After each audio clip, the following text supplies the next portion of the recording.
ना किसी को बद्दुआ देनी, दोनों में हमें हानि है। पहले क्या था, इस काल का जाल है। आप देखते हो बुजुर्ग बड़े छोटों को आशीर्वाद देते हैं और बड़े उनके चरण छूते हैं, क्योंकि पहले जो एक आपने देखा होगा एक पाग सिस्टम है। पाग जैसे पिता की मृत्यु के उपरांत बड़े पुत्र को एक पाग बांधी जाती थी, पगड़ी, और फिर वो पिता वाले कर्म वो करता था। आप पिछला इतिहास देखिएगा तो उसमें क्या होता है कि वो आशीर्वाद देने वाला अपनी पूंजी नष्ट करता है और उनको आशीर्वाद देता। जैसे आपने देखा होगा एक पुत्र वधू अपनी सास के पैर दबाती है या किसी और बड़ी बूढ़ी के उसके पास बैठी है उसके पैर छूती है, वो उसको दुआ देती है, पुत्रवती हो, तेरे तेरे बेटे हो, पुतों फड़िए दूध दो नहाइए, इस तरह के देते हैं।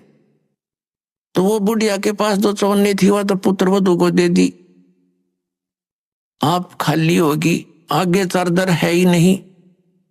तो इस प्रकार हमने अपनी इस भक्ति को बर्बाद नहीं करना है, ना किसी पुत्र वधू को आशीर्वाद देना है। पुत्र वधू को भी परमात्मा से जोड़ दे, बेटी अपनी कमाई करे और तेरा भी कल्याण हमारा भी कल्याण होगा। अपने आत्माओं, परमात्मा कहते हैं मेर तेर की जेवड़ी युबल बंदा संसार, एक कबीरा ना बंदा जो है नाम आधार। जिसने नाम प्राप्त हो गया, परमात्मा को आधार मानकर चल रहा है, वो इस संसार की मेर तेर की जेवड़ी में बंधा नहीं गा। अब हमने देखी है बुढ़िया किस प्रकार आशीर्वाद देती है। जब पुत्र वधू का उसकी अच्छा मेल सा है तो आशीर्वाद दे रही है, तेरे भाई जियो, तेरे भतीजे जियो, और तू बूढ़ सुहागन हो। बूढ़ सुहागन माने मरा इतना तेरा पति नहीं मरा, वरदोस्ता तक सुहागन बनी रहे। और अगले दिन उसकी होगी अनबन, बुढ़िया दे रही से गाल उसने, तेरे भाई मरियो, तेरे भतीजे मरियो, तो रांड होइयो। बताओ, वो दूना टोटा कर लिया उसने।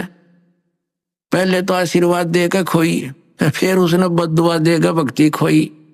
तो ये कोई बात हुई?